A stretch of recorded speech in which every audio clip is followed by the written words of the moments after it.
last class we have completed X-linked recessive disorders, and now we will discuss autosomal recessive disorders. That includes sickle cell anemia, phenylketonuria and thalassemia. So, in case of autosomal recessive disorders,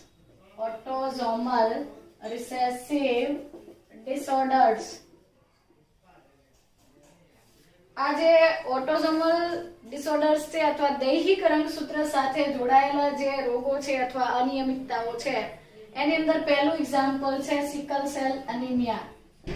sickle cell અનિમિયા જે છે એ આપણે બહુ વખત discuss કરેલું છે અને પ્લિયોટ્રોપીની અંદર આ ટોપિક જે છે આપણે સમજી ચૂક્યા છીએ.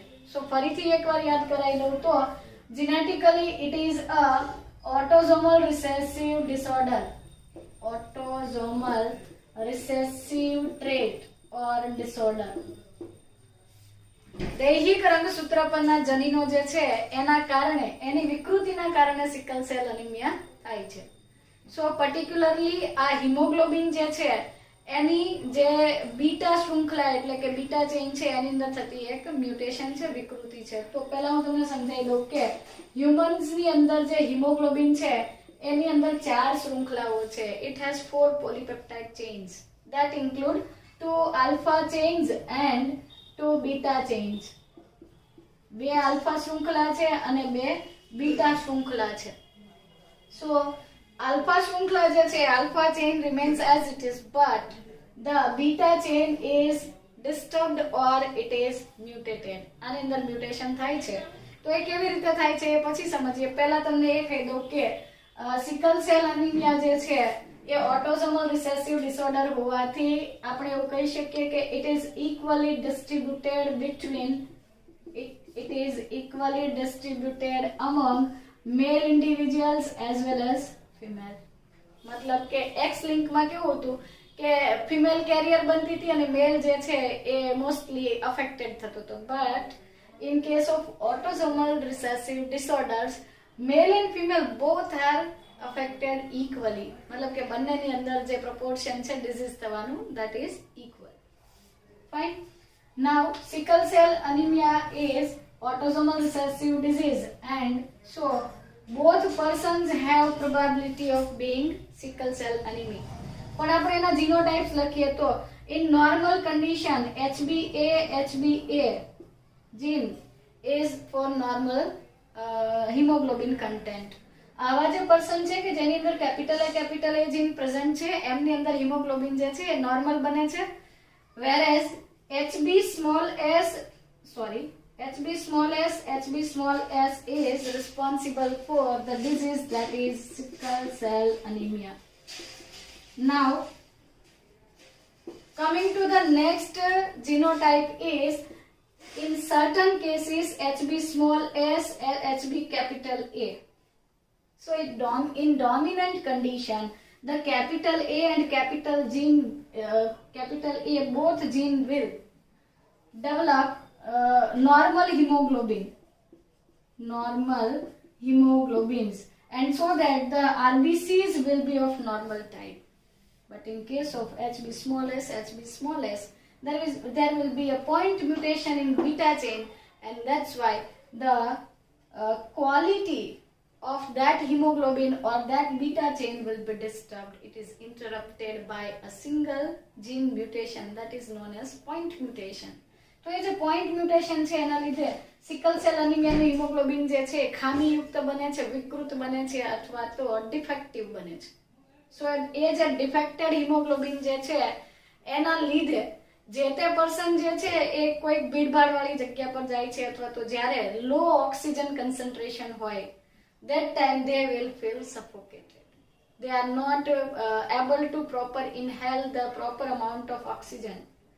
So એવી કન્ડિશનમાં એ જે પેશન્ટ છે સિકલ સેલ એનિમિયાના એ એકદમ ગભરામણ અનુભવે છે અથવા તો તેઓ જે છે બોડીની અંદર જેટલી રિક્વાયર્ડ અમાઉન્ટમાં ઓક્સિજન છે એ ઇન્હેલ કરી શકતા નથી.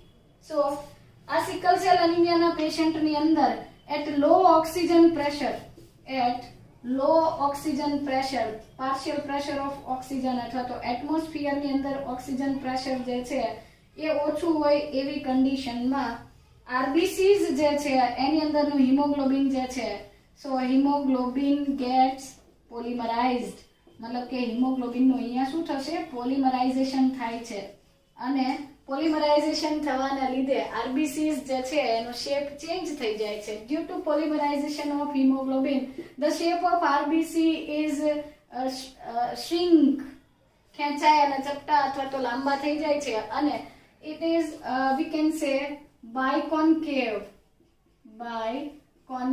elongated biconcave, elongated એટલે આમ લંબાઈ છે, અને biconcave એટલે દ્વિઅંતરગોળ થાય છે. So the appearance is quite similar to that of sickle, દાંતરડા જેવા આકારના દેખાતા હોવાથી the name is given sickle cell anemia. But the plus point is that in case of sickle cell anemia there is no proper oxygen content inside the RBCs, or hemoglobin content is disturbed, or the quality of hemoglobin is disturbed. That's why the Plasmodium falciparum cannot survive inside such biconcave elongated RBCs.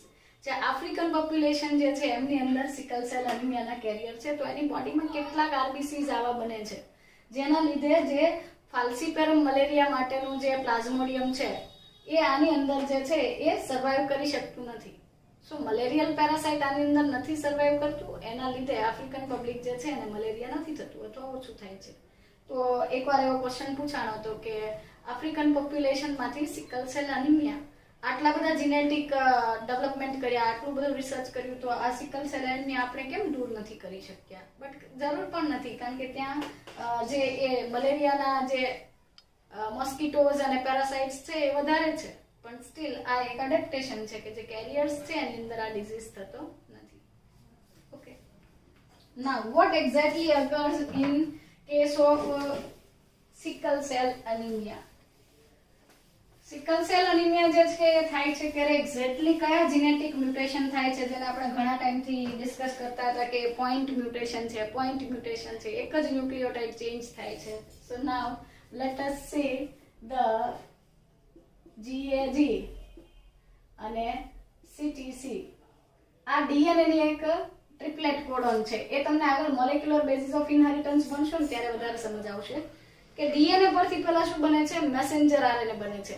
તો DNA પરની કોઈ એક template છે એમાંથી messenger બને છે, તો C ની સામે, C ની સામે, A ની સામે T અને G ની સામે C. સો અહીંયા બનશે G, T ના બદલે T ની સામે A આવવો જોઈએ, તો અહીંયા A અને G. So GAG is a triplet codon.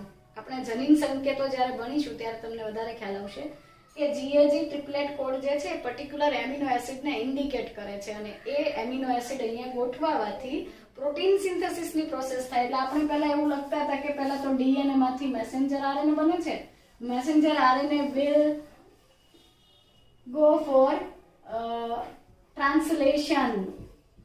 ટ્રાન્સલેશનની પ્રોસેસથી તેમાંથી પ્રોટીન બને છે, અને એ જ પ્રોટીન જે છે યુટિલાઇઝ થાય છે એન્ઝાઇમના ફોર્મમાં.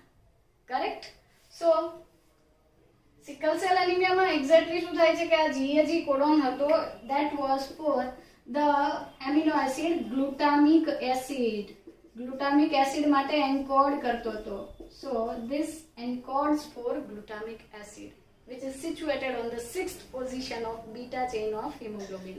એટલે કે હિમોગ્લોબિનની બીટા શૃંખલાના 6th પોઝિશન પર, એટલે કે છઠ્ઠા સ્થાને, first, second, third, fourth, fifth, sixth, 6th position પર આ નોર્મલ કન્ડિશનમાં હોવું જોઈએ ગ્લુટામિક એસિડ, આ એમિનો એસિડ હોવો જોઈએ.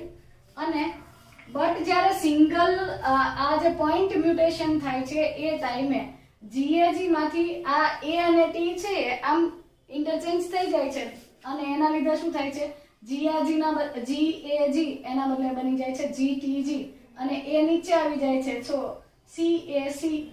નાઉ આ જે ટ્રિપ્લેટ કોડોન હતો એમાંથી બનશે જીનેટિક કોડોનના લીધે મેસેન્જર RNA પરનો જીનેટિક કોડોન જે છે એ શું જશે, C ની સામે G, A ની સામે U અને G. સો GUG જે કોડ છે એ it will code for another amino acid and that is valine or valine.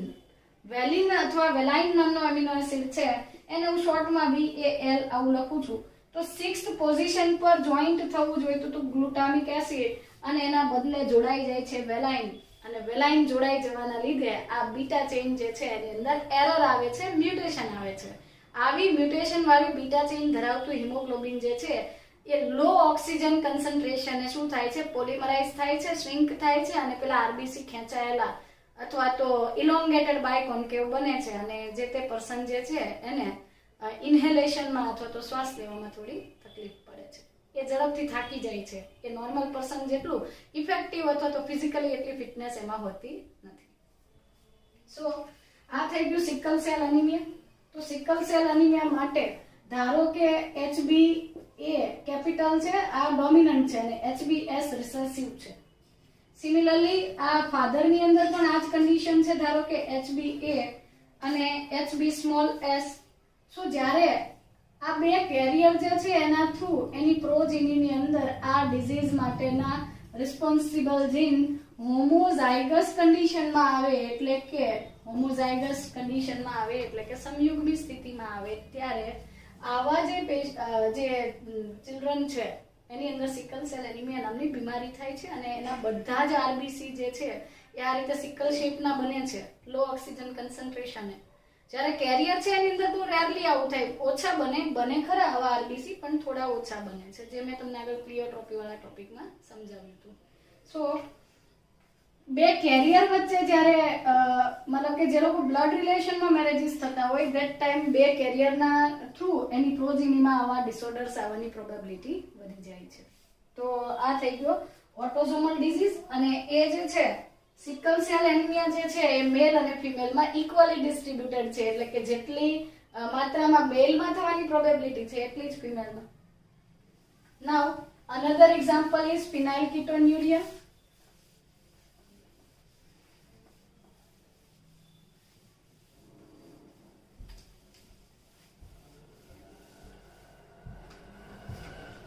So second autosomal recessive disorder is PKU, that is phenylketonuria. આ પણ તમે પ્લિયોટ્રોપીમાં ભણી ગયા છો, છતાં એકવાર રિવાઇઝ કરીએ કે phenylketonuria disorder it is an metabolic error. Metabolic error છે, એક જાતનું ચયાપચયની ખામી છે.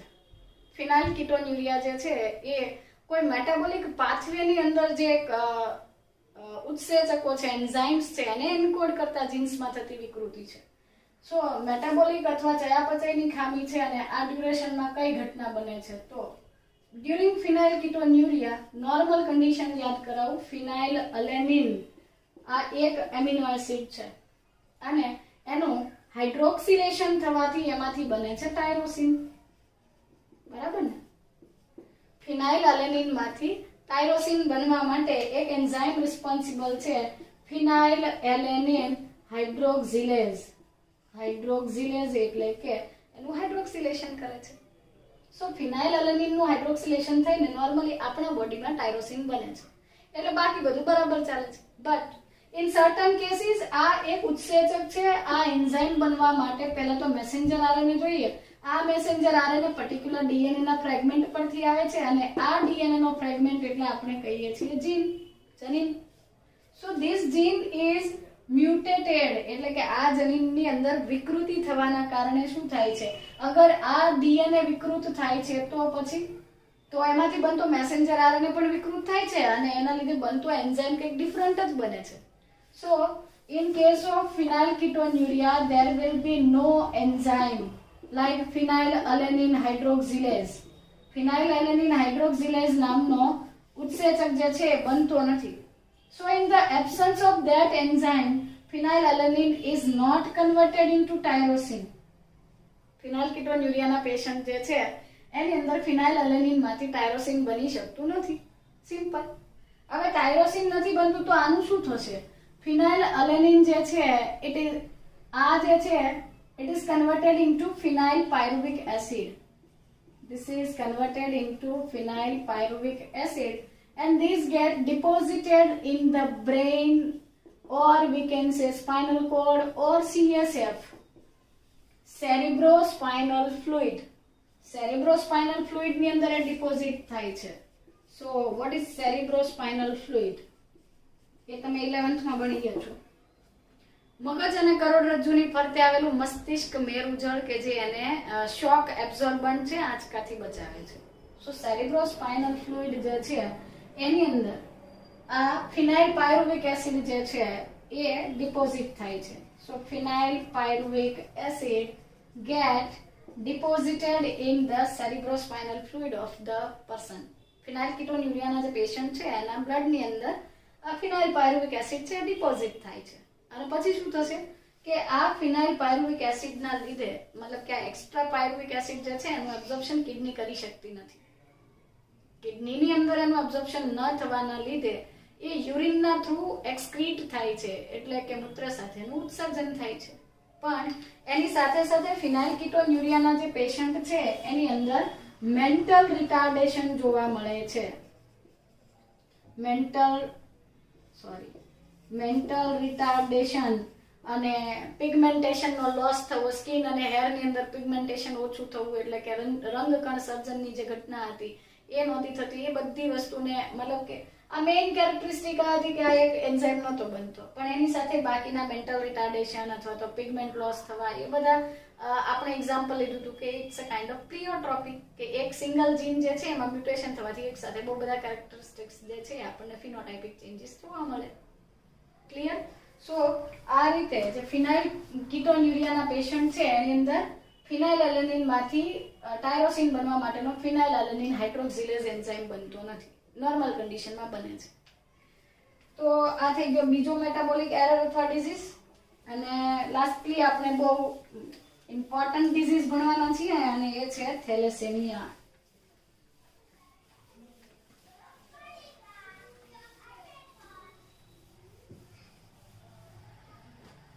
So another autosomal disorder is thalassemia.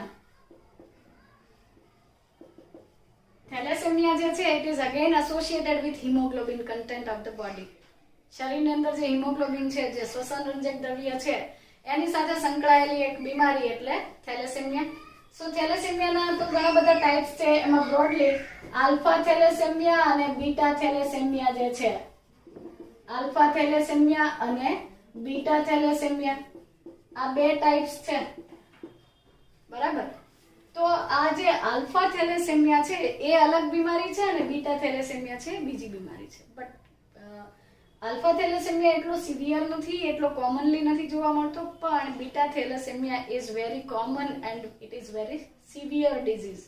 આ રોગ થવાથી વ્યક્તિની અંદર જે છે હિમોગ્લોબિન બહુ ઓછું બને છે અને એટલે રક્તકણો અથવા તો આરબીસીસ બનતા નથી, અથવા તો બ્લડ જે છે એ સતત ટ્રાન્સફ્યુઝ કરવું પડે છે. આવા પેશન્ટને સતત તમારે બહારથી બ્લડ જે છે એ આપતું રહેવું પડે છે અને ઘણી બધી બાકી એની સાથે ઘણા બધા સિમ્પટમ્સ જોવા મળે છે.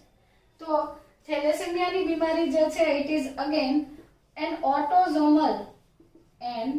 ઓટોઝોમલ રિસેસિવ અલીલ.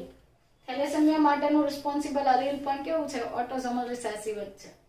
ઓકે, સો આલ્ફા થેલેસેમિયા જે છે એ તમને ફરી પાછું યાદ કરાવું કે હિમોગ્લોબિન કન્ટેન્ટની અંદર 4 polypeptide chains will be there. 4 polypeptide શૃંખલા છે, જેમાંથી 2 આલ્ફા શૃંખલા અને 2 બીટા. સો આલ્ફા ચેઇન જે છે એ આલ્ફા ચેઇન ઓફ હિમોગ્લોબિનની આલ્ફા ચેઇન બનાવવા માટે આ પ્રોસેસ જે થાય છે એને 2 એન્ઝાઇમ અથવા તો 2 જીન્સ કંટ્રોલ કરે છે અને એને આપણે ઇન્ડિકેટ કરીશું HbA1 એન્ડ HbA2. આવું ન યાદ રાખવું હોય તો તમે સિમ્પલી એવું યાદ રાખી શકો, હિમોગ્લોબિનની A શૃંખલા એટલે કે આલ્ફા શૃંખલા, haemoglobin A1, haemoglobin A2. હિમોગ્લોબિનની alpha શૃંખલા 1 અને હિમોગ્લોબિનની આલ્ફા શૃંખલા 2. આ બંને માટેના 2 અલગ અલગ જીન્સ છે અને આ બંને જીન્સ જે છે both jeans are present on 16th chromosome of humans. મનુષ્યની અંદર 16મા રંગસૂત્ર ઉપર આ 2 જનીનો એક સાથે છે. સો આપણે તો ડિપ્લોઇડ છીએ, 16th નંબરનું ક્રોમોઝોમ તો આપણી પાસે 2 છે. સો આ HB અહીંયા HbA1 અને અહીંયા HbA2. સિમિલરલી અહીંયા પણ HbA1 અને બીજું જીન છે HbA2. તો ટોટલ વી હેવ 4 જીન્સ. આપણી પાસે 4 જનીનો છે હોમોલોગસ ક્રોમોસોમ્સના મળીને. નાઉ due to mutation or chromosomal abnormalities there will be deletion of one of 2 or 3 genes. કોઈક વખત વિકૃતિના કારણે કોઈ પર્સનમાંથી આ એક જીન જતું રહે છે, અથવા બંને ડિલીટ થઈ જાય છે, અથવા 3 ડિલીટ થઈ જાય છે. તો ડિલીટ થવાને લીધે જે આલ્ફા શૃંખલા જે છે, આલ્ફા ચેઇન જે છે એ ઓછી બને છે. લેસ ક્વોન્ટિટીમાં એ શું કહેવાય સિન્થેસિસ થાય છે એનું ઓછી ક્વોન્ટિટીમાં. સો there will be less synthesis of alpha chain of hemoglobin. હિમોગ્લોબિનની આલ્ફા ચેઇનનું સંશ્લેષણ ઓછું થવાના લીધે શું થાય કે હિમોગ્લોબિનની અંદર 4 શૃંખલા છે, હવે 4 હશે તો આખો હિમોગ્લોબિન બને. એક પણ જે ચેઇન છે એબ્સન્ટ હશે તો હિમોગ્લોબિન નહીં બને. હિમોગ્લોબિન નહીં તો આરબીસીઝ નહીં. સો આવા પર્સનની અંદર પણ એનિમિયા થાય છે. આની અંદર પણ હિમોગ્લોબિન કન્ટેન્ટ કેવું છે? ઓછું છે. સો જેટલા જીન્સ ડિલીટ થયા અથવા તો ડિસ્ટર્બ થયા, મ્યુટેશન થયું, એટલું જે છે હિમોગ્લોબિનનું કન્ટેન્ટ કેવું થાય છે? ઓછું. સિકલ સેલ એનિમિયા અને થેલેસેમિયામાં ફરક આ જ છે. આમાં હિમોગ્લોબિનની ક્વોન્ટિટી ઘટે છે અને સિકલ સેલ એનિમિયા શું હતું, એમાં ક્વોલિટી ડિસ્ટર્બ થતી હતી કે ભાઈ એનું જે બીટા ચેઇન છે એ ડિસ્ટર્બ થઈ ગઈ હતી. બનતી હતી તો પ્રોપર અમાઉન્ટમાં, પણ વિકૃત બનતી હતી, મ્યુટેટેડ હતી. અહીંયા એવું નથી થતું. જેટલી પણ ચેઇન બને છે પ્રોપર વ્યવસ્થિત, બટ ક્વોન્ટિટી જે છે એ ઘટે છે. પેલામાં ક્વોલિટી હતી. So thalassaemia is quantitative, not qualitative. આમાં ક્વોન્ટિટી ઘટે છે. So it is a quantitative disease. Quantitative disease છે, જથ્થાત્મક બીમારી છે. સી આ થઈ ગયું આપણું આલ્ફા ચેઇન. આલ્ફા ચેઇન જે છે એના માટેના 2 jeans HbA1 HbA2 both are present on 16th chromosome. અને જો આમાંથી કોઈકની વિકૃતિ થાય તો જે બીમારી થાય that would be alpha thalassemia, but એ એટલું સિવિયર નથી. Now coming to the next topic, that is beta thalassemia. So beta thalassemia is when the amount of beta chain is very less. જ્યારે બીટા શૃંખલા બનતી જ નથી અથવા બહુ ઓછી બને છે ત્યારે વ્યક્તિને બીટા થેલેસેમિયા નામની બીમારી થાય છે. સો એને સમજીએ. બીટા શૃંખલાનું નિર્માણ કરવાની જે પ્રોસેસ છે, the process of beta chain synthesis is controlled by a single gene, that is HBB. That means hemoglobin B, મતલબ કે હિમોગ્લોબિનની બીટા શૃંખલા, રાઈટ? આમાં 2 જીન્સ હતા, આમાં એક જ છે. બટ આ બહુ મોર સિવિયર ડિઝીઝ છે અને જે એના માટેનું રિસ્પોન્સિબલ ફેક્ટર, ચાલો હું તમને એમ કહી દઉં કે કેપિટલ ટી છે, આ આપણું નોર્મલ છે, અને સ્મોલ ટી છે આ રિસેસિવ અલીલ થી થાય છે. જનરલી જે આવા હોય કેરિયર્સ હોય small capital T small T, એને આપણે થેલેસેમિયાના માઇનોર્સ કહીએ છીએ. અને 2 માઇનોર્સની વચ્ચે અગર મેરિટલ સ્ટેટસ છે તો બંનેમાંથી પ્રોજીની છે એ થેલેસેમિયા મેજર થઈ શકે છે. અને એ જે ચિલ્ડ્રન અથવા એની જે પ્રોજીની છે એનું સર્વાઇવલ રેશિયો જે છે એની ઉત્તરજીવિતા લાંબી હોતી નથી. સો it is very serious disease. અને એટલા માટે આ જે યુજેનિક્સ છે એ આવા બધા ડિઝીઝ માટેની રિપોર્ટ કરવાની જે પદ્ધતિ છે અથવા એનાલિસિસ કરવાની ટેકનિક્સ છે એ અવારનવાર ડેવલપ કરે છે.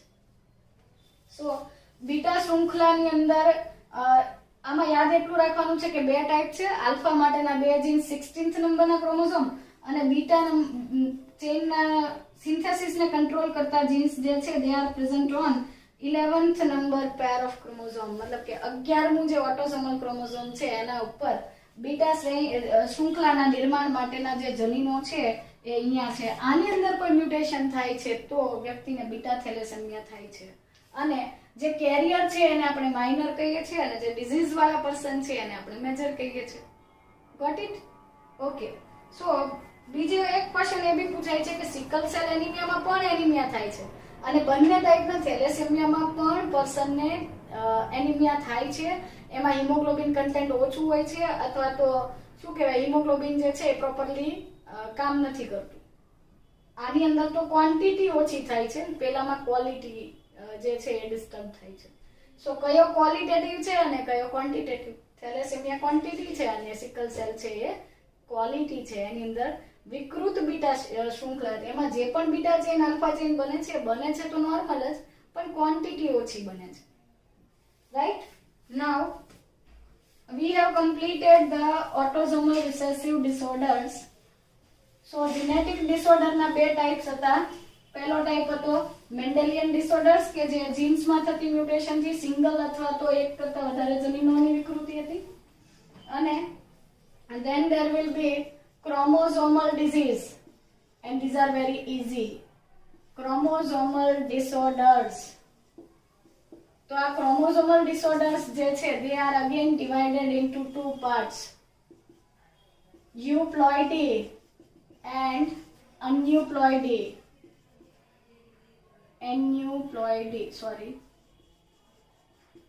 આ તમે આગળ પણ ટ્રાઇઝોમી ટેટ્રાઝોમી બધું ભણી ગયા છો, તો તમને બહુ બ્રીફલી યાદ કરાવી દઉં તો કે જે યુપ્લોઇડી હતું એની અંદર નંબર ઓફ ક્રોમોઝોમ જે છે એનો સેટ ચેન્જ થઈ જતો હતો. કાં તો આ ટ્રાઇઝેન માંથી n થતું હતું અથવા ટ્રાઇઝેન માંથી 4n 6n 8n.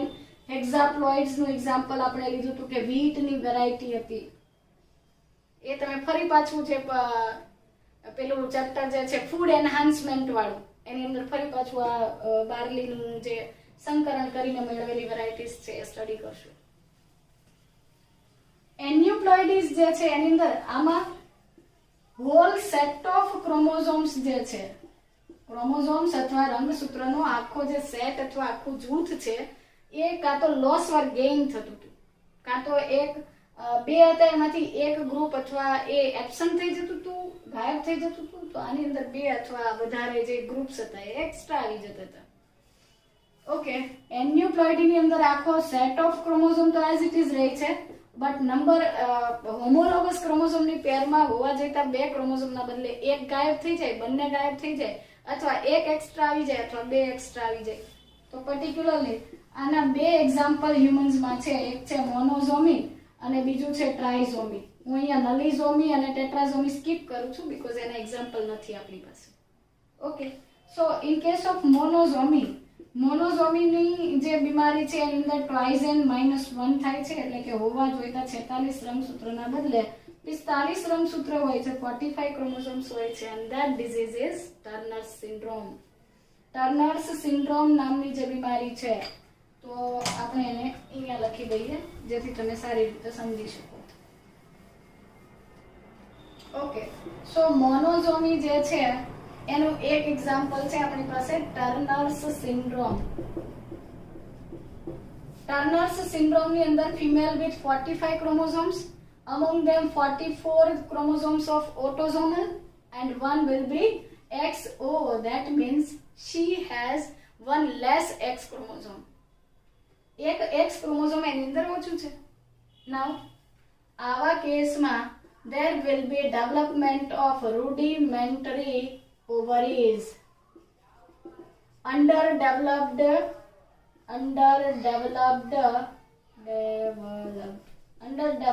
uterus.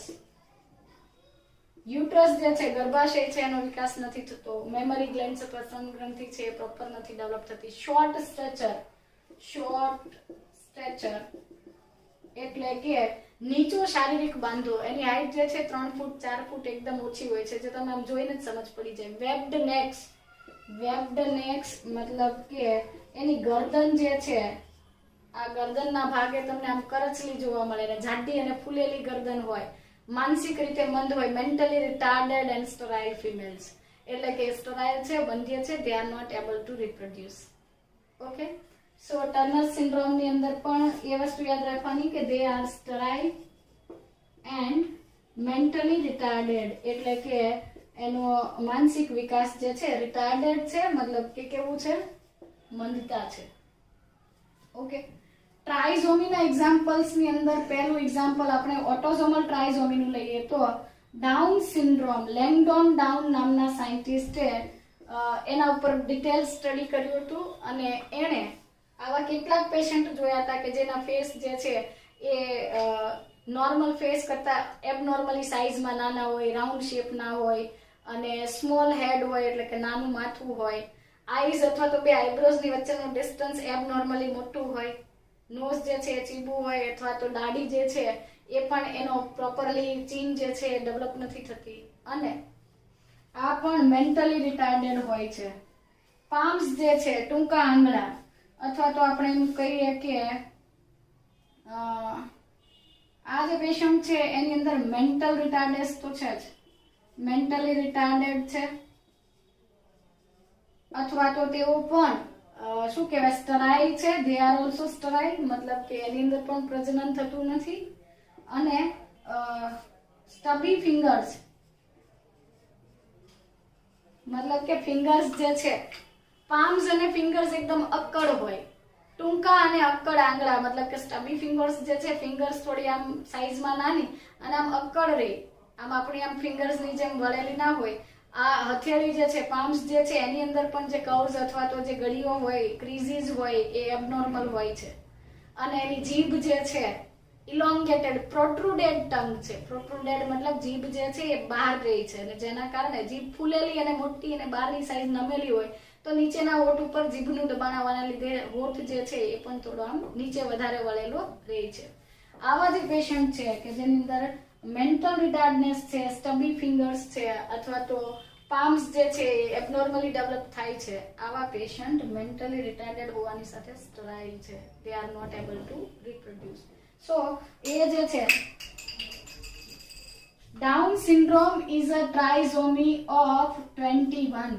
21માં રંગસૂત્રમાં બે હોમોલોગસ ક્રોમોસોમ્સ હોવા જોઈએ, એના બદલે 3 થાય છે, અને એટલે આવા જે પેશન્ટ છે એની અંદર ટ્રાઇઝોમી જોવા મળે છે. તો ઇટ ઇઝ ટ્રાઇઝોમી 21, અને લેંગડોન ડાઉને આવા જે બાળકો હતા અથવા જેના પર એમણે સ્ટડી કર્યું હતું એને મોંગોલોઇડ મૂર્ખતા કીધી હતી, મોંગોલોઇડ ઇડિયસી. સો તમને એમ પણ પૂછે કે what is the genotype of mongoloid idiots. Mongoloid idiots જે છે એટલે કે મોંગોલોઇડ પ્રજામાં જોવા મળતી મૂર્ખતા. મોંગોલોઇડના ફેસ જે છે એ આમ ઓબ્લોંગ હોય અથવા તો લંબગોળ આકારના હોય, અને એની આઈઝ જે છે એ થોડી આપણા કરતા અલગ હોય, નોઝ છે એ થોડું આમ બેસેલું હોય, ચીન જે છે દાઢી છે એનો પ્રોપરલી આમ કર્વ અથવા તો વળાંક ના હોય. એવા જે પેશન્ટ હતા એને એમણે મોંગોલોઇડ ઇડિયસી એવું કીધું, ઇડિયટ્સ કીધા, અથવા તો એ મૂર્ખ છે, એની માનસિક રીતે એવો મંદ છે. Now another example is Klinefelter's syndrome. Klinefelter's syndrome XXY. So here also number of chromosomes will be 47. They have normal 46, मतलब કે 44 ઓટોઝોમ્સ છે, એની સાથે 2 X અને 1 Y. સો અહીંયા નોન ડિસજંક્શન થાય છે. આની અંદર ઓજીનેસિસ જ્યારે થાય, અંડકોષ બને ત્યારે એક એક્સ્ટ્રા ક્રોમોઝોમ આવી જાય છે, એક્સ ક્રોમોઝોમ, અને એટલે આની અંદર મેલનેસની સાથે સાથે ફિમેલનેસ પણ જોવા મળે છે. લેટ્સ સે કે એનું જે હાઈટ બોડી છે એ તો મેલ જેવું હોય છે, but less amount of facial hairs, face પર હેર્સ ઓછા હોય છે. Beard and mustache are absent. Beard and mustache are absent, मतलब કે દાઢી મૂછ નથી હોતી. Gynecomastia. Gynecomastia. Gynecomastia means underdeveloped mammary glands. સ્ત્રીઓની જેમ એની અંદર પણ સાધારણ સ્તન ગ્રંથિનો વિકાસ થાય છે, but they are not working or active. એની અંદર જે સામાન્ય સ્ત્રીઓની સ્તન ગ્રંથિ છે એટલો પ્રોપર ડેવલપમેન્ટ હોતો નથી. બીજી વસ્તુ કે feminine voice, or we can say feminine voice. ફેમાઇન voice મતલબ કે સ્ત્રીઓ જેવો તીણો અવાજ હોય, અને ત્યાર પછી એના જે એક્સટર્નલ જેનિટેલિયા એટલે કે બાહ્ય લિંગી પ્રજનન અંગો છે, જે બાહ્ય જનનાંગો છે એ પણ મતલબ કે એની અંદર પીનસ અને જે સ્ક્રોટલ સેક એટલે કે શિશ્ન અને વૃષણકોથળીનો વિકાસ થવો જોઈએ એ પણ પ્રોપરલી થતો નથી. અને એમની જે હાઈટ હોય છે, હાઇટેડ તો પૂરા હોય છે, બટ એના જે ધડ છે એટલે કે એનું એબ્ડોમેન છે એની કમ્પેરિઝનમાં એના ઉપાંગો જે છે, એપેન્ડેજીસ છે એ લાંબા હોય છે. હાથ અને પગ વધારે એબનોર્મલી લાંબા હોય છે, અને સ્વરૂપલક્ષી દ્રષ્ટિએ તેઓ મેલનેસ રેપ્રેઝન્ટ કરે. They are similar to male, but very few or we can say more or less amount of femaleness or feminineness is present. So male and female બંનેની characteristics present હોવાથી definitely they are sterile. આની અંદર પણ વંધ્યતા જોવા મળે છે. એટલે કે એની અંદર પ્રોપર સ્પર્મેટોજેનેસિસ પણ નથી, ઓજેનેસિસ પણ નથી, વજાઇનલ અથવા તો જે વલ્વા જેને કહીએ બાહ્ય જનનાંગ એ ફિમેલની અંદર હોય છે એ પણ નથી, અને પીનસ પણ નથી. સો these are sterile male with less facial hairs, absence of beard and mustache, gynecomastia, feminine voice. તો આ રીઝન થી જે ક્લાઇનફેલ્ટર સિન્ડ્રોમ ના પેશન્ટ જે છે એ સ્ટરાઇલ છે. So thus we have completed chromosomal disorders. એટલે કે ક્રોમોસોમલ ડિસઓર્ડર્સ ની અંદર આપણે ટ્રાઇઝોમી જોઈ અને એક મોનોઝોમી જોઈ. આના સિવાય સુપર ફિમેલ સિન્ડ્રોમ પણ હોય છે, જેની અંદર ફિમેલ ની અંદર ટ્રિપલ એક્સ આવે છે. તો એમાં પણ મેન્ટલી રિટાર્ડેડ હોય, શોર્ટ સ્ટેચર હોય, અને એમની અંદર જે છે એ શું કહેવાય ફેમિનાઇન અથવા સ્ત્રીપણાના લક્ષણો વધારે હોય છે, માનસિક રીતે તેઓ મંદ હોય છે, પણ વંધ્ય છે. ત્યાર પછી એક બીજું એક્ઝામ્પલ આપણે લીધું હતું XYY, that is Jacobs syndrome. Jacobs syndrome. અને આ પેશન્ટ તો બહુ અગ્રેસિવ હોય છે અને મોસ્ટલી જેટલા કેસીસ મળ્યા છે એ બધા કેવા છે, ક્રિમિનલ્સ છે. ત્યાર પછી બીજી 13મા રંગસૂત્ર જે 13th નંબરના ક્રોમોસોમની ટ્રાઇઝોમી થી પટાઉઝ સિન્ડ્રોમ થાય છે, અને પટાઉઝ સિન્ડ્રોમના પેશન્ટની અંદર ક્લેફ્ટ પેલેટ હોય છે. ક્લેફ્ટ પેલેટ મતલબ કે એનું તાળવું જે છે એ તૂટેલું હોય છે વચ્ચેથી, મતલબ કે લિપ્સ જે છે આ જે ભાગ છે એ તૂટેલો હોય, મતલબ વચ્ચેથી તમને આમ એવું લાગે કે અહીંયાથી આમ ડીમ એવી ખાંચ દેખાય. ખરેખર તો આમ મર્જ થયેલું જોઈન્ટ જ હોય, સળંગ જ હોય, પણ હોઠ અને નીચેનો દાઢીનો ભાગ જે છે એ તમને વચ્ચેથી ફાટેલો અથવા તૂટેલો છે એવું દેખાય, અને એ પણ માનસિક રીતે મંદ હોય છે.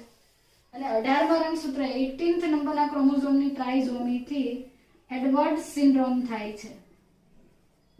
પણ આ એડવર્ડ, પટાવ અને જેકોબ સિન્ડ્રોમના જે ક્વેશ્ચન છે એ નથી પૂછાતા. કોઈક વાર સુપર ફિમેલના રિલેટેડ ક્વેશ્ચન્સ પૂછી લે છે. સો વી હેવ કમ્પ્લીટેડ ડિસઓર્ડર્સ, અને આની સાથે તમે જે મેન્ડેલિયન ડિસઓર્ડર સાથે એસોસિએટેડ જે પેડિગ્રીઝ છે એના એમસીક્યુઝ જે છે એની પ્રેક્ટિસ કરજો, અને એમસીક્યુ ના જે ડાઉટ્સ હોય એ મોકલજો.